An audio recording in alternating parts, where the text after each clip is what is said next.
जब तक मैं जिंदा हूं मैं लड़ूंगा, जब तक इसी जगह मीडिया में खड़ा होकर मैं बताऊंगा जिस दिन अमित को न्याय मिलेगा। हम उनको बार बार बोल रहे हैं कि मर्डर हुआ है, लेकिन वो मानने के लिए तैयार नहीं है। एक कर्नल साहब को बताने के लिए पूरी जकलाई लगी हुई है। नमस्कार, जय हिंद, वंदे मातरम, भारत माता की जय। परिहार विजय पथ में आप सभी का एक बार फिर से स्वागत।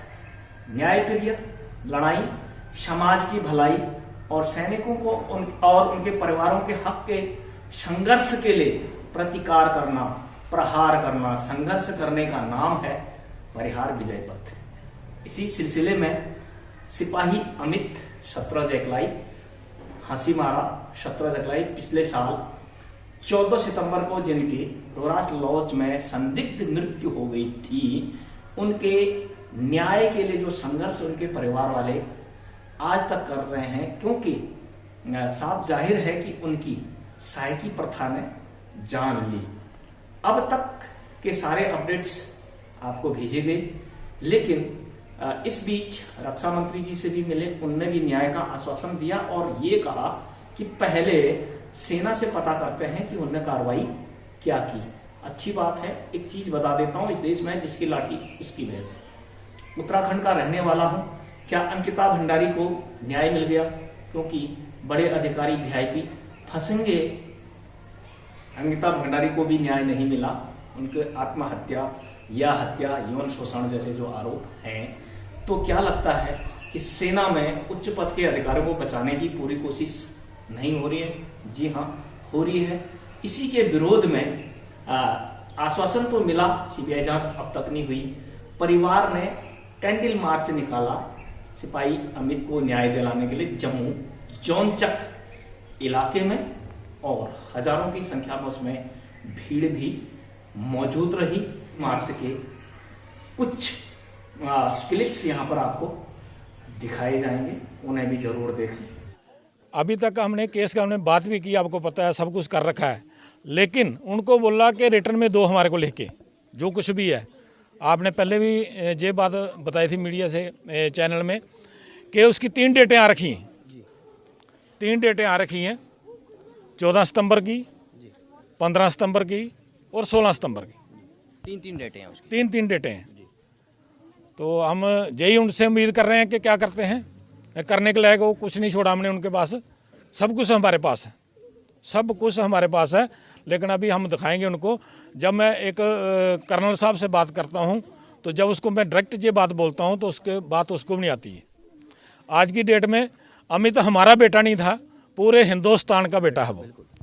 हर बंदा हर साइड से फ़ोन करता, अपने कहाँ कर्नाटका में एक एक्शन सेल है, वो भी आज के दिन में कैंडल मार्च निकाले। शायद शाम तक मेरे को वीडियो आ जाए।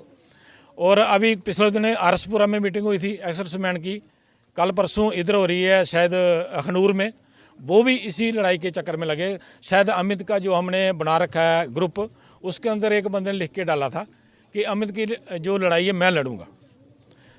वीर बहादुर सिंह हैं, उन्होंने मेरे को कॉल किया, बोला आपको पैसे खर्च करने की ज़रूरत नहीं, सिर्फ आप दिल्ली तक पहुँचो, केस मैं लड़ूंगा। सुप्रीम कोर्ट में केस में लड़ूंगा। यहाँ तक हमारे साथ जनता जुड़ी है, तो बहुत बहुत धन्यवाद उनका। तो हमने न्याय दिलाना है। अब जब तक मैं जिंदा हूं मैं लड़ूंगा, जब तक इसी जगह मीडिया में खड़ा होकर मैं बताऊंगा जिस दिन अमित को न्याय मिलेगा। सबको पता है मर्डर हुआ है, हम उनको बार बार बोल रहे हैं कि मर्डर हुआ है, लेकिन वो मानने के लिए तैयार नहीं है। एक कर्नल साहब को बताने के लिए पूरी जकलाई लगी हुई है, पूरी जकलाई लगी हुई है अफसर उनके, एक कर्नल को बचाने के लिए। उनको बता रखा, ये सबूत है, देखो पूछो उनको। अगर हम डिफेंस मिनिस्टर श्री राजनाथ सिंह जी के पास जा सकते हैं, हम कहीं भी जा सकते हैं। और रही बात कोर्ट की, हाई कोर्ट, सुप्रीम कोर्ट, हर जगह पहुंचेंगे हम, कहीं छोड़ने वाले नहीं हैं। ये उनको डाउट लग रहा है कि ये ठंडे पड़ जाएंगे। और आज का जो आपने देखा ही होगा, जो 14 सितंबर को जो लोग इकट्ठे हुए थे, उससे भी ज़्यादा लोग आज इकट्ठे हुए हैं।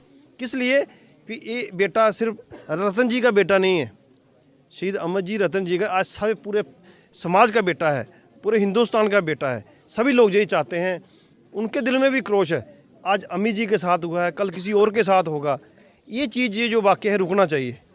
क्योंकि ऐसा नहीं है, अगर सेना में कोई जवान गया है और सेना में हाँ उच्च अधिकारी बैठे हैं उनकी भी रिस्पॉन्सिबिलिटी है ना।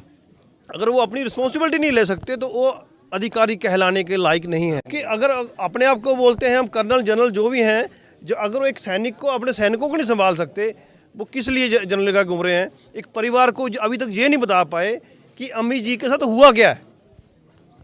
क्योंकि पिछले दिनों हम देखा जो लास्ट बात जो हुई है 14 को हुई है, कभी फिर 15 को बताई, फिर जो उनका डेथ सर्टिफिकेट आया वो 16 को आया। हर दिन में एक नया बयान बदल जाता है। और कोई जो ज़्यादा बड़ा केस नहीं है, ये एक जानबूझ के लटकाया जा रहा है कई लोगों का, क्योंकि 10-12 लोग फंसेंगे इसमें। पहली बात तो वो अमित जी जो जहाँ भेजा गया था उनको वो ड्यूटी अथराइज ही नहीं है। जब उसको ड्यूटी अथराइज ही नहीं है, उसको भेजा क्यों? अभी उसमें भी ये घुमा फिरा कर रहे हैं, भाई हमने भेज दिया, हमने वहाँ टेम्परेरी ड्यूटी भेजा, ऐसे भेजा। जब हमारे पास जो प्रूफ है, लास्ट जो चाचा जी से बात हुई है वो रिकॉर्डिंग हमारे पास है, उस बोल रहा है कि मैडम मेरे को टॉर्चर कर रही है, मैं एक झुंड में बता रहा हूँ, क्लियर कट है वो वहाँ पर हेल्पर था। और सेना में जो साइकी प्रथा है ना, ये ऐसी प्रथा है, एक लौता बेटा चला गया। अमित भाई, अमित भाई, अमित भाई, अमित भाई, अमित भाई, अमित भाई, अमित भाई, जब तक सूरज चांद रहेगा, जब तक सूरज चांद रहेगा, अमित भाई का नाम रहेगा, जब तक सूरज चांद रहेगा, अमित भाई का नाम रहेगा।